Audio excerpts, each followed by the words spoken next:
Music has been a comforter for me. It's been a way for me to express the things that I can't always get out of my mouth.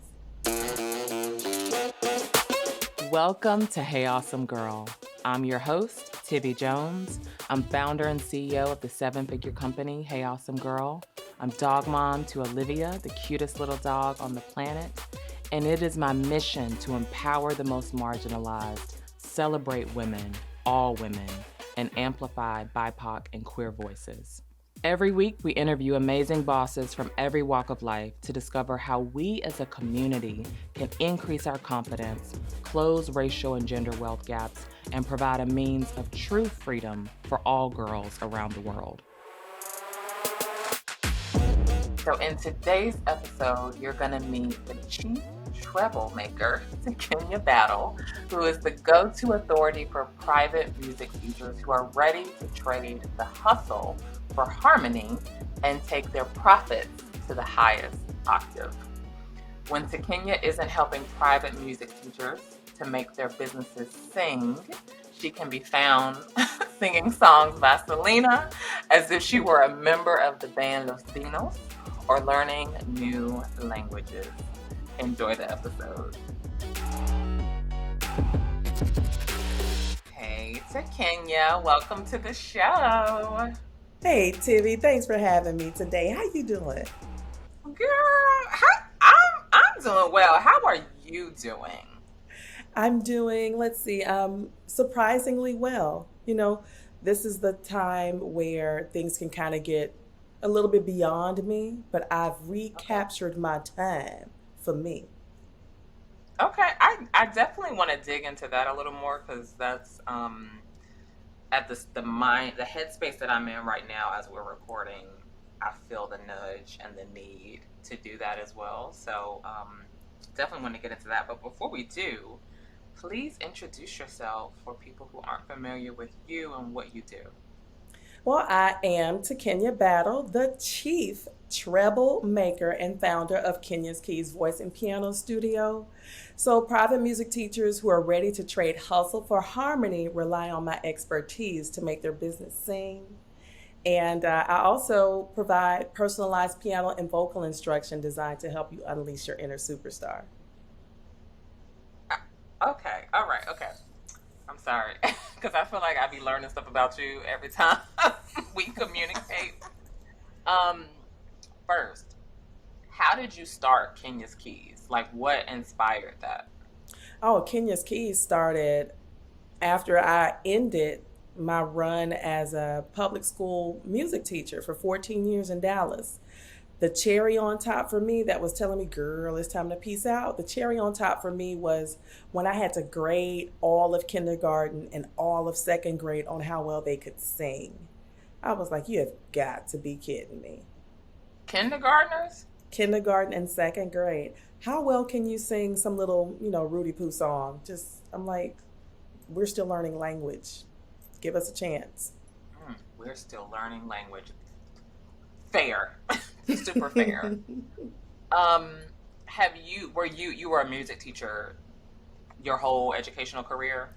My whole entire educational career started in Dallas. I was only interviewed at one place and was hired on the Yeah. spot. Oh So wow. it was really cool to be able to be hired for a job before I had even graduated from college. I had just finished my Hmm. internship and things were coming to an end. I was going to be a summer grad from FAMU. Shout out to the HBCUs and all my fellow rattlers out there.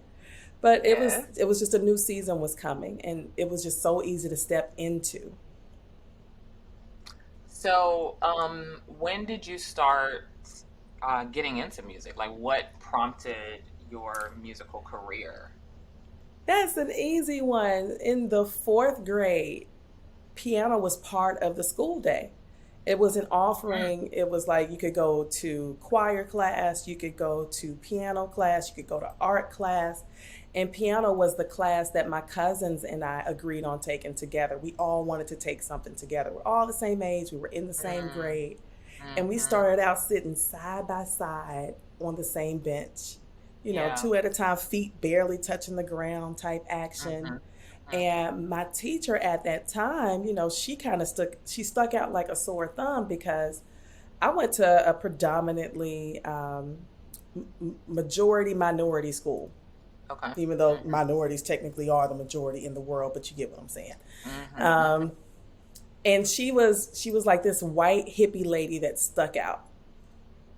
Yeah. So the white lady with the long flowing hair and the beads and the she pretty much was like a walk and make love not war sign personified.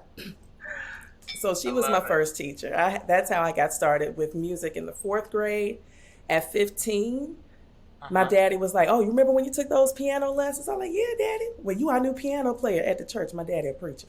Mm-hmm. Mm-hmm. Mm-hmm. So at 15, I was voluntold that I was the new piano player, and I'm just like, they paying me like $10, $20, a You got bucket of paid? chicken. Yes, 'Cause I know some folks listening gonna be like, "You got you got actual money?" I got actual monies or food, because they were and old school a with church it. plate. And a church place, when I say this was like old school church for real, Mhm.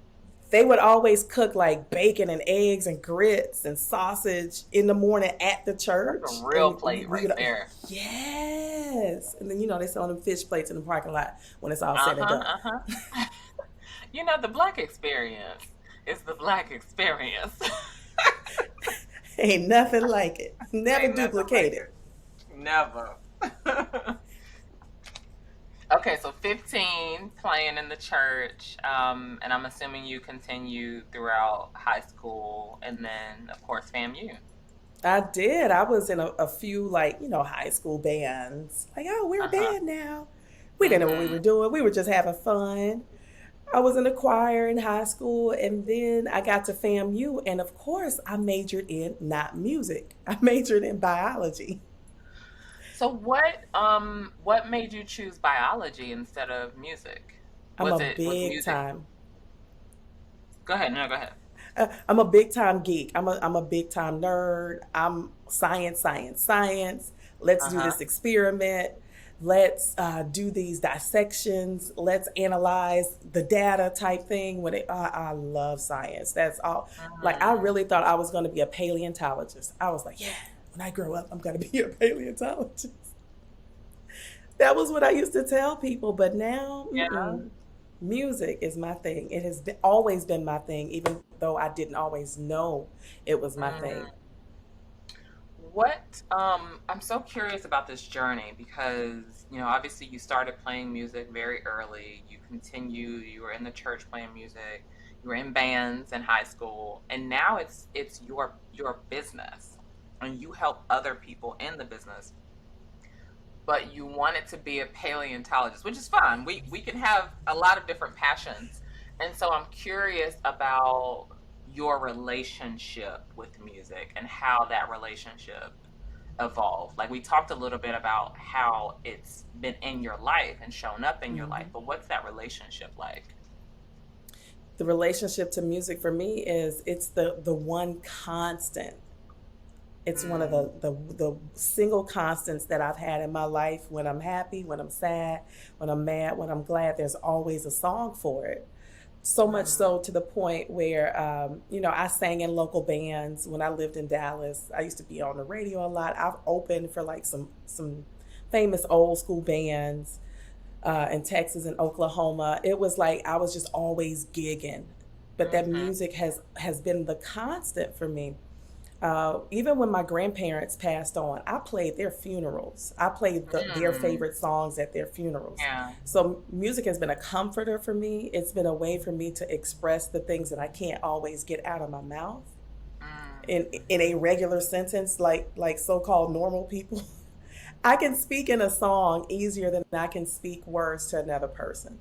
mm-hmm, mm-hmm. It sounds like I don't know. People use the phrase love language a lot in a lot of different ways, but I mean, I can definitely see. I know people where music is like their love language. Like it's the same. Like they may not have the words for it, but they got a tune, they got a song, they got a reference that they can pull out. So I definitely love that. Oh yeah, lyrics float in my head all day long. Either the ones that have already been written or the ones that I make up. It's There's just always something right there, real close. Mm.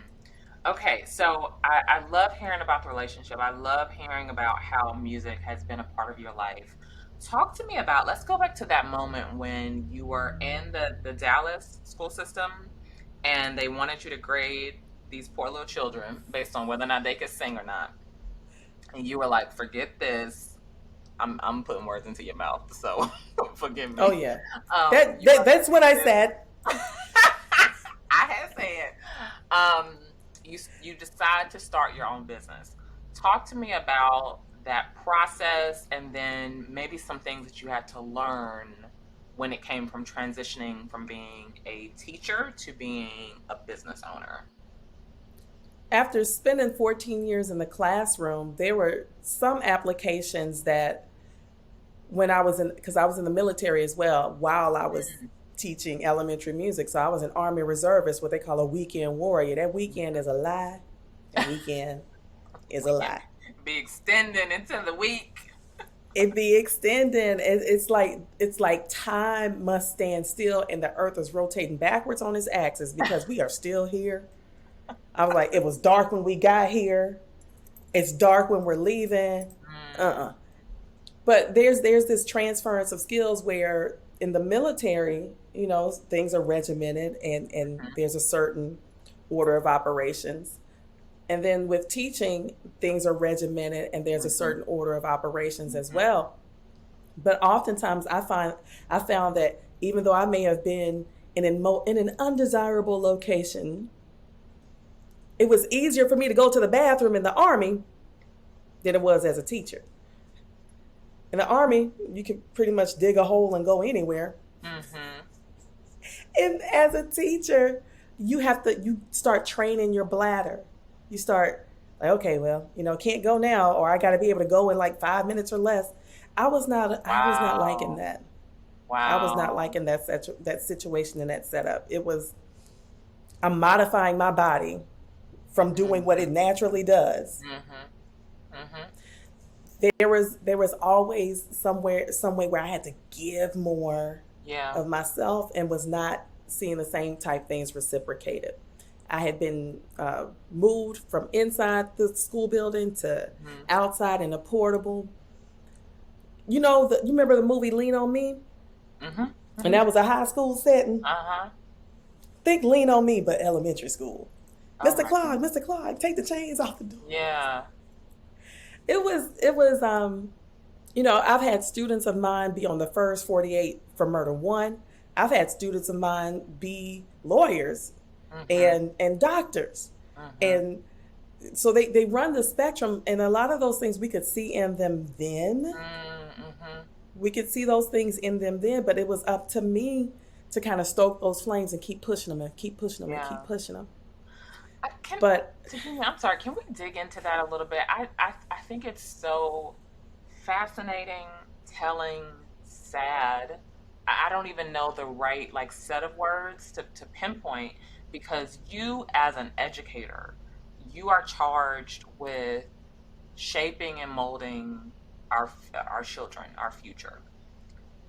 And you as that professional, as that expert, as that human being doing this work have to change basic biological needs because of, I'm assuming, because of the hectic schedule that you have to conform to as an educator. me versus 800 students, no assistant. Mm,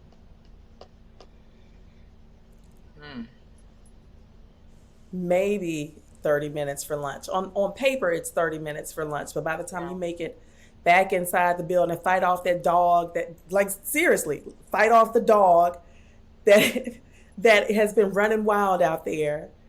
You bang on the door to get back inside the building. You have to go to the bathroom right now. Oh my And goodness. just imagine doing that and being pregnant. Mm, Imagine doing that and having a lady time. mm-hmm. Imagine, I mean, it's just like I'm not about that life no more. I can go when I Yeah. want to go right now. Yeah. I, I'm curious. man, I really I want to talk more about your business for sure, and talk about, you know, the work that you do for private music teachers. But I'm also I have a lot of educators in my audience, and do you have any thoughts, feedback, advice, either for them or for school administrators or for parents, anyone who impacts the lives of teachers? I'm very sympathetic to educators as a profession because it just feels like such an impossible task. To teachers, I say, when it's time to clock out, clock out. Mm, Go home.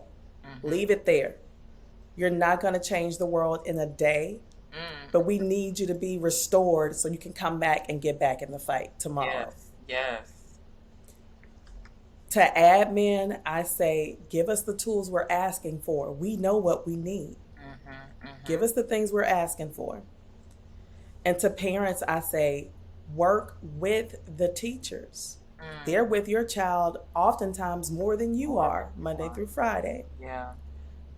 Work with the teachers. And if the teachers aren't willing to work with you, use your voice. Advocate for your child.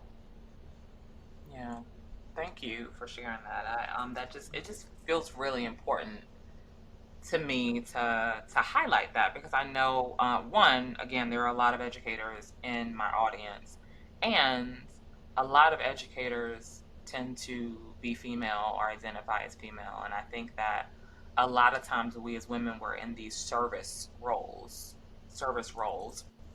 and we're often discounted, we're often mistreated, we're often expected to do the impossible with very little resources. And I was talking to members of my boss squad recently, and because there a lot of them are in the service industry, as in service roles or educators, and I'm just like, who serves the people in service? And if you aren't willing to, or if you don't make time to pour into yourself and clock out, as you said, then you're going to burn out. So thank you for sharing that advice. Um, Oh yeah, because they'll replace you in a heartbeat. Somebody else is coming down the pipeline, for sure. but please take time to restore yourself. Yeah. Thank you for that. Let's shift back to your business. Okay, so you're about to get started in your business. What are you learning in the first few years of being a business owner? I'm learning. When I started this business, I birthed this business the same year I birthed my last child. And when I birthed that last child, it was under the premise of this is my chance to be a stay at home mom. Mm. I found that I was not about that life either. Like, this ain't for me. Wait, why I not? missed being in the What? class. I want to get some more I'm like, details. I'm, I'm used to like multiple people throughout my day, and here I am. It's just me and this baby. We supposed to be kicking it. Looking at each other. Yeah, he looking at me. I'm looking at him. And we look. I'm like, I mean, it's cool. It's all right. It's all right. But I like to make a complete sentence with other people Mm. who are potty trained Right, right. at some point. And I missed human interaction. Mm. So I started my business in the basement of where we were living. We were living in Maryland at that time. But what I learned in business was, I can't expect me from other people. Mm. Tell me more. So yeah, I would book something with somebody. They'd say, "All right, we'll be there at Uh-huh. this time," and then they wouldn't show up. And I Uh-huh. was like, well, maybe something happened. Uh-huh. Maybe something happened. I don't know. They, for whatever reason, it just didn't happen. And Mm. so I started putting some gates on some things Yeah. to attract the kinds of people who would value what was going on and what I was offering them. Yeah. And what I learned is everybody ain't for you. Correct. Correct. And I'm not for everybody. Mm. And that's totally fine. Let me add this to my notes. Everybody For you. ain't for you. That's And I ain't for everybody. that's so real. How do you were there, well, actually, let me rephrase this. Were there any like specific lessons or specific anecdotes that really brought that home for you, where everybody ain't for you and you're not for everyone, besides, people not showing up or not honoring their Yeah. commitments?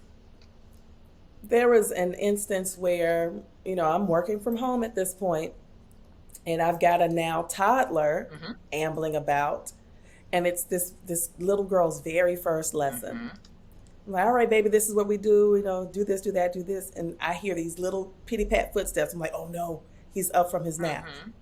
Oh no, those steps are getting closer. Oh no, he's in this room. I hope this child has on clothes. He did not. He did not. I got a naked baby in this little girl's first lesson with me. And that's when I learned it was okay because her mom works in the birthing industry. So this is something that this child was used to seeing anyway. I was like, oh, Mm-hmm. y'all my people. Yeah. This didn't upset you. Y'all are my people. I, Or there was times where I would be nursing uh-huh. and teaching at the same time. Uh-huh. Online, they ain't gonna never know. You're like, Mm-hmm. Just have it like, they don't they don't never know. Yeah, they don't. just move the camera up a little. Yeah, exactly. We're like, okay, yeah, hi, let's go. Filming from here up. Ain't missing a beat. They still gonna get this lesson. So, and then I guess I know when I found my people, I've had the same students where like I'm teaching almost the entire family. They've been with me for 5 and 6 years. They've become like family, Mm-hmm. and they know, we know more intimate details about one another without necessarily crossing that line between student Mm-hmm. teacher. And it's been a wonderful, wonderful experience to get to know my families in that aspect. They seek me out, they speak about me, wherever they go, and that sends me more of the same kinds of families. Mm-hmm. Mm-hmm. So it's like I've cultivated the kind of community that I'd like to have around me. Mm. I cultivated the type of community that you want to have around you. So when it comes to you teaching other private music teachers, how did you get started in doing that? Like, was it something you always wanted to do, or like, how did that get started? It landed in my lap. There was a time when we're all getting started Mm. and we all have questions and we all need somebody to give us answers. And the things that may be super duper emergencies for us that have us freaking out, somebody else already has an answer because they already freaked out about it before. That freak out is real. Woo. Little internal panic for about 5, 6, 7, 8 seconds, and I'm back. It's just, Yeah. I call it a 5-minute freak out. Like, I'm allowed to give myself a 5-minute freak out, and then I gotta do some work to fix whatever I'm freaking out about. oh yeah, that's been really helpful. I've learned to kind of just pause, Mm-hmm. just pause, Mm. because I recognize I'm freaking out. Uh-huh. Pause. Don't get into that spiral, because once you start going, start speeding up. Like going down the drain. Here we go. Oh, But that pause, oh man. there's power in the pause. So people would freak out in my inbox. They would have their freakouts in my inbox, and I would Mm-hmm. answer. And I was like, wait a minute, I'm kind of answering the same kind of questions over and over Yeah. again. There may be something to this. Mm-hmm. There may be something to this. And so some of it, I gave away for free for a little bit. Let me see. Are they biting? Is this what they Uh-huh. want? Do they like this? Okay. All right. Good. All right. Then we put a payment gate on Uh-huh. it. And I'm cultivating this new community Mm-hmm. of educators who are passionate about what they do, and they also want to be profitable with it at the same time. Yes. Yes. So when I say I don't want to teach Friday, Saturday, and Sunday, I'm not going to teach Friday, Saturday, and Monday. My business hours are from the 5 heartbeats. My business hours. you know, Uh-huh. my phone will turn off at a certain time. You cannot call my business line during certain hours. Mm-hmm. Don't come. Don't no. Don't do it. You can try text and I might answer, but if it's the weekend, mm-mm. I support that. I think that's super beautiful because so at Hey Awesome Girl we talk a lot about pleasure, ease, and abundance. And that's actually our three-part framework and methodology for how we run our business, how we want to teach our community to run their businesses. And so it sounds like these are also things that are very important to you in your business: pleasure, ease, and abundance. When you started your business, did you go into the business thinking that, or thinking about balance and all of these different things, or were those more hard fought lessons throughout your career? Those were hard fought lessons because I thought in the beginning that anybody who asked for a lesson was going to get a lesson from me. Mm, If I had to back my schedule up and teach till 7:30, 8:30, 9:30 at mm, night, or 9, 10 o'clock in the morning, I'm not at my best at 9 o'clock in the morning. I'm just yeah. not. That's not prime time for Hmm. me. I mean, you got to know yourself, And right? yet It's I your business, so it needs to be based on when you're your best self. so when I lean into the things that I know please me, Mm-hmm. that's the pleasure. Mm-hmm. Mm-hmm. The ease comes and I've aligned with what pleases Uh-huh. me, and the abundance comes because there is somebody who will fill that space. Yes. Yes. And trusting Oh that yeah. there will be someone. I really had to separate and let go from the expectation. It's like, where are they? When are they coming? How did you do that? Like, tactically, how did you release and let go? And like, because I know sometimes you want to like hold on, white knuckling these expectations. How did you get to a place of release and like holding things with an open palm? Well, when I white knuckled, I wasn't able to receive the things that were for me. I was Mm. holding on so tight I couldn't receive what was for me. When I white knuckled, I stayed in a state of stress and panic, like constantly grinding my Mm-hmm. teeth, Mm-hmm. or like not having the best night's rest, or eating things that I know my body ain't agreeing with, Mm-hmm. you know. So how did I figure it out? How did I get there? I did other things in the Mm. meanwhile. So while I was waiting for people to come and mind that gap for Mm-hmm. me, I operated in the other things that still pleased me. So while I was waiting for that perfect student, that perfect family to come to Yeah. me, I substitute taught in the school district. Smart. I'm like, well, Mm-hmm. I'm still getting to Yeah. serve Mm-hmm. here while I'm waiting for everything else to fall into place. And I had to let go of like, no, I need it to be fixed Yep. now, and I must Yep. direct it this kind of way. That is hard to Mm-hmm. do. Mm-hmm. That is, but it's easier. Like it sounds counterintuitive, or like Mm-hmm. contradictory, but it's easier when you let go. It is. It's easier to It let is. go. It's so much easier and less stressful. It's a mind It is. game. Life is a mind I like it over here. I like it over here because I'm running away from home on tomorrow. game. I'm telling you, the kids gonna be looking for me. Don't run away from home. First of You're on your all, own, kids. I'm like first of packing all, my this is bag. evidence right here. So don't have your kids come hollering at me. Talk about where my mama at. Okay. Have you seen my mommy? Last seen on Hey Awesome Girl with Tivi Jones, and now they don't know where you are. You gonna have me hemmed up. Don't do that. I'm gonna be on Black and Missing. Oh my God. They know mommy coming home. Mama just need to run away. I've already told them in advance. They already know. Sometimes you gotta go away from yourself for a little bit from everything. And they know that I'm a much more agreeable mommy when I come back. I got a lot of kids. Okay. This phase right here, I got a lot of kids. I have 3 who came through Uh-huh. me and 3 who came to me. I got You a do lot have of a lot of kids. kids. There are 4 in the house Oh today. my goodness. One moves out next week. He's going to Uh-huh. college. Yes. He's just going to be an hour away. Mommy can roll up on Mm-hmm. him. Bless his heart. Bless his heart. Oh, bless his heart. He just don't know. Oh my gosh, this poor child about to be so embarrassed.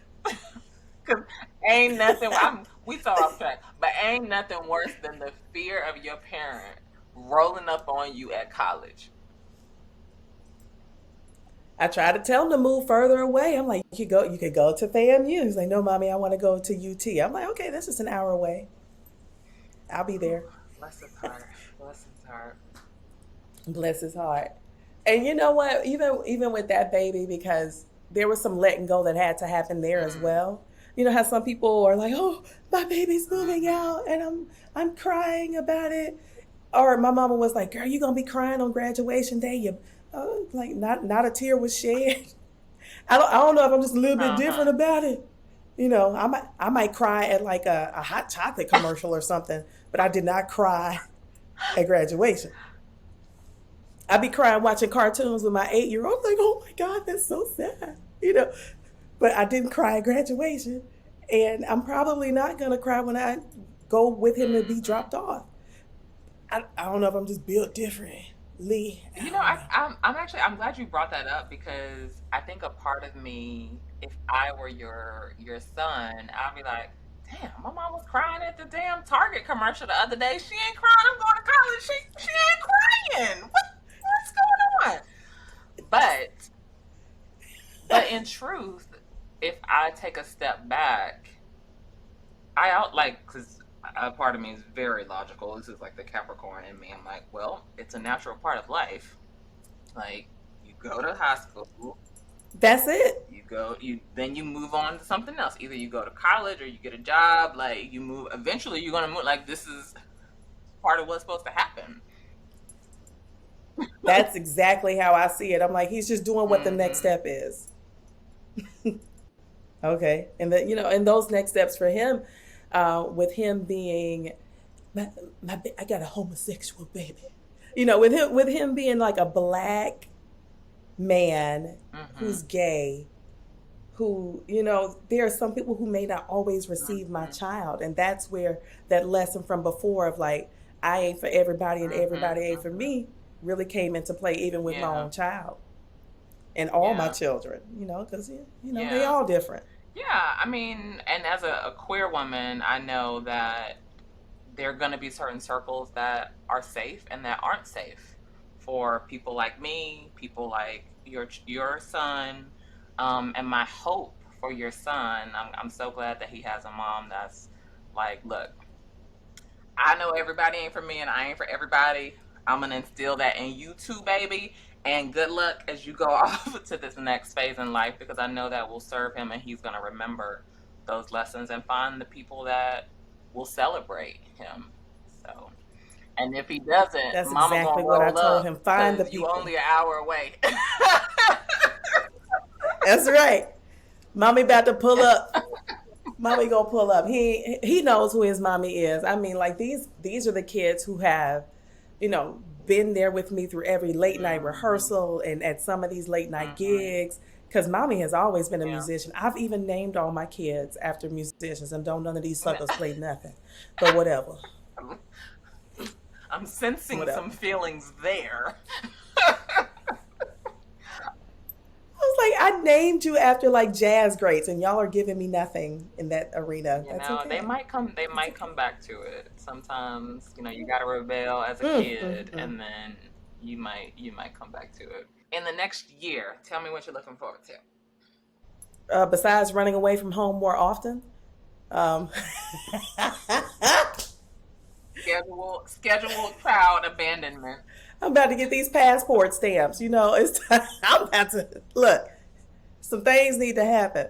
I'm looking forward to stepping more into the skin that I know I be hiding from the Yeah. lens. I'm looking forward to Yeah. sharing more of that because I don't know, over the last 10 years or so, I kind of tucked in some parts of myself for other people in my life, Mm, and that did not serve mm, me. So I'm looking to mm-hmm. lean in more into things like love. I'm Yeah. looking forward to leaning more into things that bring me more joy, like running away from home is bringing me joy. Mm-hmm.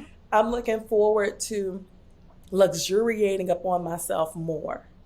Elevating that Yes. experience. It's one thing to like, Yes. okay, we're gonna go get our hair done, and we're gonna go to the nail shop, and we're gonna go buy a new pair of shoes or something like that. I'm looking to elevate that experience for me because Mm-hmm. there's no shame in like a Walmart or a Target. I ain't knocking nobody that rock that way because Right. it's whatever. But I would like to elevate that Mm-hmm. experience. Mm-hmm.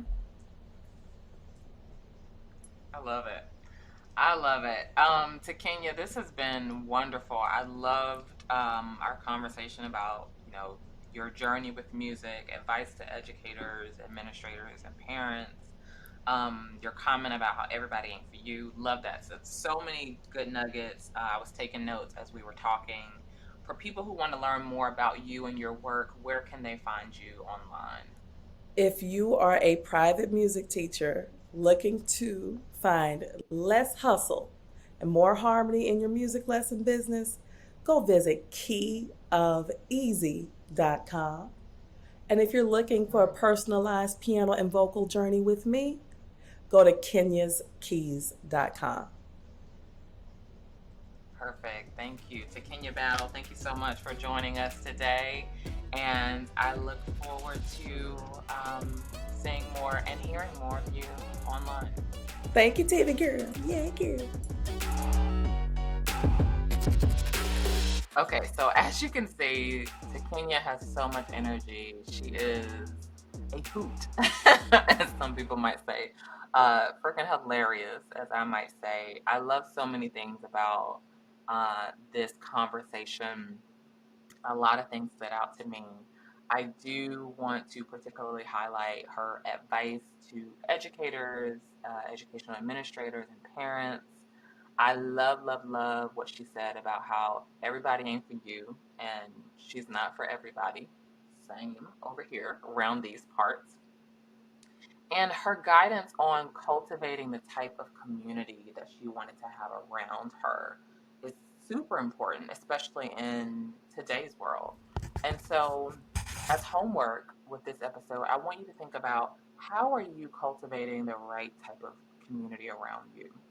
How are you cultivating relationships that uplift you or help you achieve your goals or empower you? Share your thoughts in the comments. What are you doing? Share your thoughts with us on social media as well. We're at Hey Awesome Girls. I look forward to our next episode, our next conversation. In the meantime, please visit our website, heyawesomegirl.com, for more episodes, resources, and goodies from us. Until the next time, stay awesome.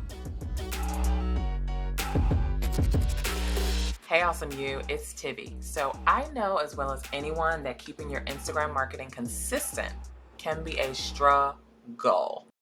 Finding the time to focus on social media strategy and come up with new content ideas when you have a whole business to run ain't easy. This is why I created Thrive by Hey Awesome Girl. It allows you to put your Instagram marketing on autopilot with monthly content that consistently aligns with market trends and evolves with your goals. Our award-winning team will craft timely trends, relatable reels, powerful posts that position your brand for profits. Thrive cuts costs, saves time, and grows your existing Instagram strategy with 3 subscription levels to fit your needs. Get your own marketing team ready to help you build, grow, and scale. Your monthly drops will leave your Instagram feed thriving. Go to heyawesomegirl.com/thrive to start your subscription and get ready to thrive.